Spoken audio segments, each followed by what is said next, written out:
No, cero, eso ya es un capítulo que pasó. ¿De plano nada? De plano nada. ¿Se mencionan? No, cero. Por más que dice que no, más parece decir que sí. Jesús Vizcarra Calderón, a pesar de su retiro voluntario, se mantiene fijo en el colectivo político según la mayoría de las encuestas. Las mediciones sin duda lo favorecen. En contrasentido de su negativa, corre la versión de que ya viene y la avanzada despliega trabajo en las redes y spot que empezarán a llegar a las redacciones de medios. Vizcarra, tendremos más oportunidades.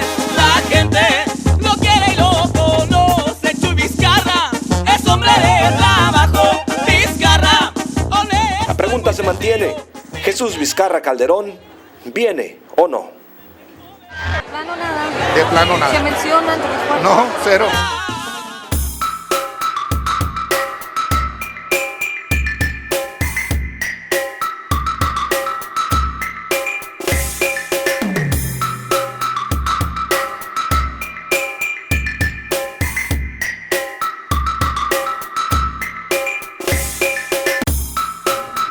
¿Qué tal? Les saluda Eduardo Sánchez. Bienvenidos al espacio de Proyecto 3 TV, Voces que rompen el silencio, una alternativa que arrebata el monopolio de la información y la aparente verdad de manos de los grupos elitistas. Las noticias y el análisis son voces que junto a ustedes romperán el silencio de una vez por todas. Me acompañan los periodistas Álvaro Aragón y Miguel Valle. El tema hoy forma parte de la grilla cotidiana.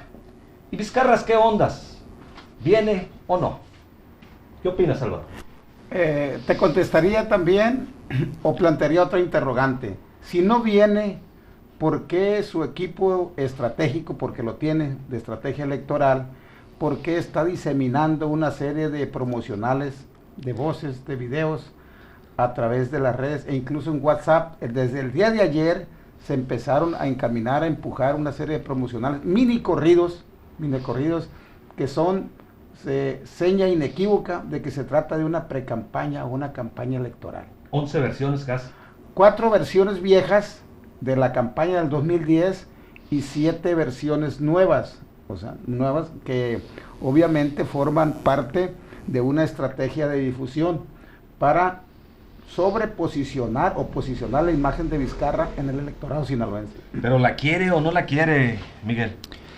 Desde luego que sí la quiere, porque si fuera un proyecto que no le interesa realmente a Jesús Vizcarra, desde un principio él no hubiera sido tajante. Comentábamos que esto es como la joven que quieren enamorar. Si la joven se interesa, tiene que guardar la apariencia y decir que no, pero deja abierta la puerta.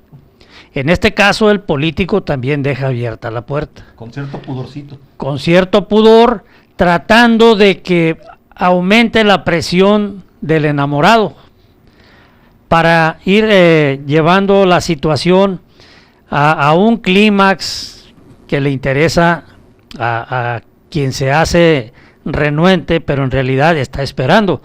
Porque en el caso concreto de Vizcarra, el hecho de que esté encabezando todas las encuestas, eso significa que hay un capital político vigente para Vizcarra, y yo creo que no hay un político en México ni en el mundo que siendo líder de encuesta simplemente diga no a una invitación formal de su partido a ser contendiente.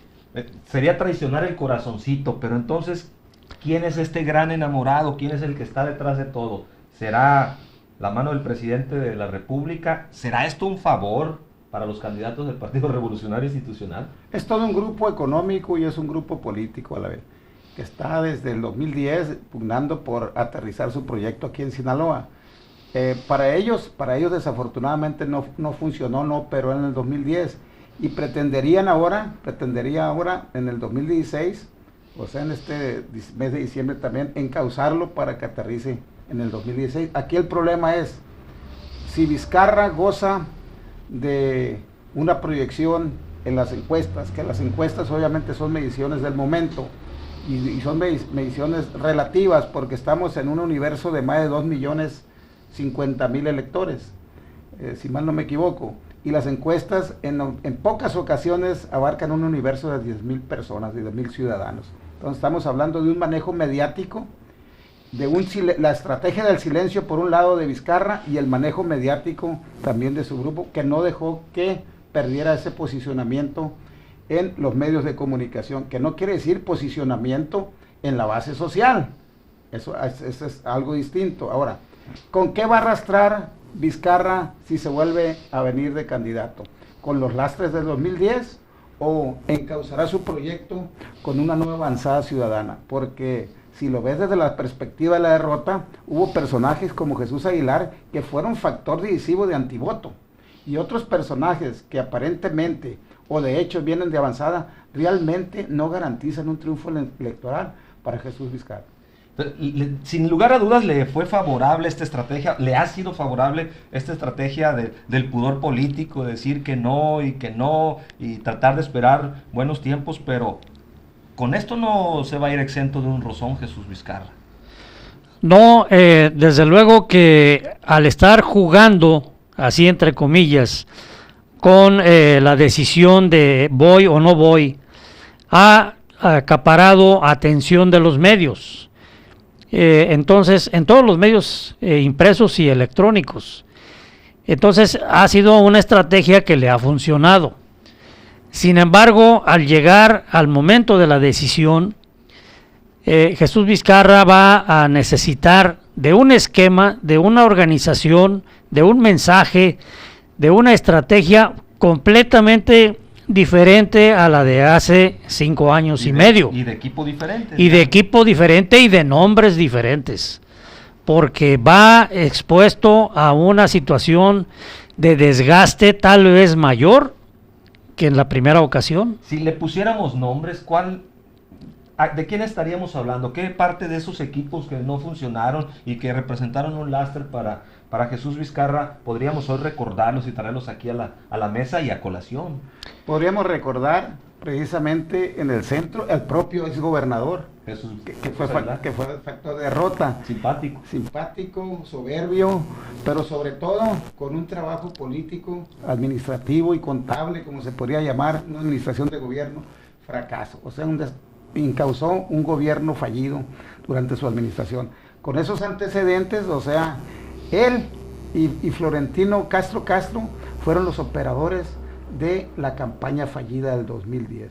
Vienen otros personajes del norte, del sur del estado, que se vieron en una fotografía, precisamente la primera fotografía de esa avanzada que se publicó allí. Ya está aquí la avanzada. Ahí se pueden ver personajes que realmente no le garantizan ni la credibilidad ciudadana, ni le garantizan un triunfo electoral a Jesús Vizcarra. Podríamos hablar de muchos miembros de su gabinete que sueñan con el retorno, no sueñan con que le vaya bien a Sinaloa, sueñan con la nómina. Exactamente, y podríamos hablar de algunos exdiputados locales. Acá por el norte, Miguel. Mira, desde luego que esto fue más focalizado en el centro. Sin embargo, el principal lastre que tendrá Jesús Vizcarra se llama Partido Revolucionario Institucional. El PRI del 2010, con el gobernador Jesús Aguilar y con el presidente del Comité Directivo Estatal del PRI, Zenobio Ruiz, crearon un cuartel de campaña que en realidad se dedicó por falta de olfato, de visión y de sensibilidad política a generarle más conflictos al candidato que a resolverle y que abrirle la puerta de la sociedad. A pesar de que era un excelente candidato, tuvo el peor equipo coordinador de campaña que pudo haber tenido. Pero hay otro aspecto que muchos analistas lo han checado.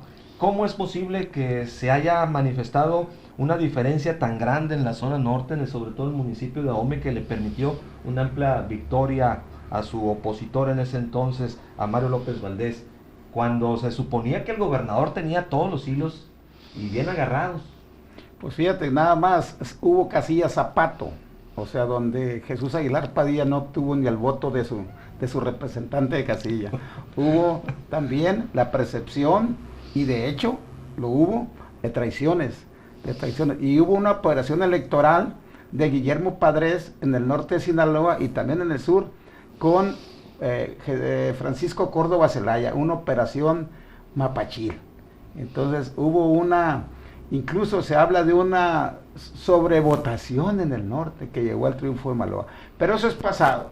Ahora, podríamos ver con qué estrategias electorales cuenta ahora Vizcarra para que no se dé ese fenómeno que se dio en el 2010, y si ganaría o no ganaría solo, porque estamos hablando de Vizcarra como si fuera el candidato único y que con él se ganarían todas las elecciones, la elección. O sea, creo yo... ¿Gana solo o no gana solo? Exactamente, esa es la interrogante. No gana solo. En las actuales circunstancias políticas de Sinaloa, es difícil encontrar en los partidos tradicionales un candidato que gane por sí solo. Ni en el PRI, ni en el PAN, si extendemos más el análisis. ¿Por qué? Porque hemos tenido situaciones nacionales, no nada más estatales, que han desgastado la imagen de los partidos tradicionales. El hecho de haber creado un pacto por México que la mayoría de la sociedad mexicana critica, esto restó fuerza, credibilidad e imagen a esos partidos. Entonces, al llegar el momento de la decisión en Sinaloa, los partidos tradicionales encuentran un escenario muy difícil, y esta elección se va a decidir en alianzas, y van a ser más influyentes las fuerzas locales. No importa la línea que dicten desde Los Pinos, pero sí va a ser candidato o desde el PRI. Sí habrá candidato del presidente. Quien sea candidato de Sinaloa va a ser candidato del presidente. Sea Vizcarra, del sea PRI. Gerardo Vargas. Del PRI, sea Vizcarra, Gerardo Vargas, Aarón Irizar, alguna mujer por ahí, va a ser candidato del presidente. Hay aquellos... Tiene que ser palomeado necesariamente por el presidente. Que andan diciendo que si es Gerardo Vargas, la corriente de Vizcarra o la corriente de Aguilar va a tomar otro rumbo, o sea, contrario al del PRI. Entonces sería un no alineamiento a una decisión presidencial. O sea, porque todo el mundo dice, si no es Vizcarra, no puede ser fulano ni sutano, porque se va a ver un desgajamiento, un rompimiento en el PRI. De hecho lo hay, en el PRI hay muchos grupúsculos, pequeños imperios al interior del PRI. Pero aquí lo más importante es que se tome la decisión y que llegue fortalecido en unidad, en una aparente unidad. Pero desde esa aparente unidad, ¿qué fuerzas externas o qué grupos de la sociedad o qué fuerza social se uniría a Vizcarra sin la rémora o sin el estigma del PRI para hacerlo ganar la elección? Ni el PANAL, ni el Partido Verde Ecologista de México, ni el PRD, ni otros partidos tradicionales o nacionales tienen esa fuerza o ese vigor para hacer ganar a Jesús Vizcarra Calderón o a cualquiera que sea el candidato del PRI. O sea, están muy desgastados, están muy desacreditados las dirigencias, los actores políticos y las siglas de esos partidos, incluyéndole el PRI. O sea, necesitamos hacer un análisis más a conciencia y no irnos sobre lo que aparentemente se ve sobre la mesa, lo que las bases sociales, la sociedad está percibiendo, que ningún partido político les garantiza a ellos realmente un buen gobierno. Pues así no se va a venir. No, desde luego que Jesús Vizcarra no le puede decir que no al presidente si es una decisión que ya tiene cabildeada Enrique Peña Nieto. Pero aquí lo que pasa es que esta actitud de dar un paso adelante y otro atrás de Vizcarra es tratando de ver si logra que haya una verdadera unidad dentro del PRI. Porque lo hemos dicho en Proyecto 3, ¿cuántos PRIs hay? El PRI de Jesús Aguilar no es el mismo que el PRI de Manlio Fabio Beltrones y tampoco el PRI de Peña Nieto siquiera es un solo PRI. Están peor que las tribus del Está el PRI de Carlos Salinas de Gortari. Estas son pandillas, camarillas. Aquí son gavillas. Gavillas. Gavillas. O camarillas, como se les bautizó en el pasado proceso por la sucesión del gobierno del Estado. Entonces, ¿hasta dónde podrá avanzar Vizcarra en el esfuerzo por la unificación real de los priistas? Es difícil, porque hay varios PRIs. Más con los grupos que en aras de una supuesta unidad que se andan moviendo al interior del PRI y las cabezas de grupo, más que se vienen moviendo en una actitud de rapiñaje. Vienen a ver qué les toca del pastel, a ver si les toca una tajada, pero no vienen con el deseo de realmente de una unidad de ese partido del PRI, ni con el deseo de servirle a la sociedad. Bien, pues agradecemos entonces la opinión de nuestros compañeros periodistas Álvaro Aragón y Miguel Valle. Usted nos puede seguir a través de las redes de Proyecto 3 en este espacio Proyecto 3 TV, voces que rompen el silencio, porque recuerde, es una alternativa que arrebata el monopolio de la información y la aparente verdad de manos de los grupos elitistas. Me despido, soy Eduardo Sánchez, gracias por su preferencia.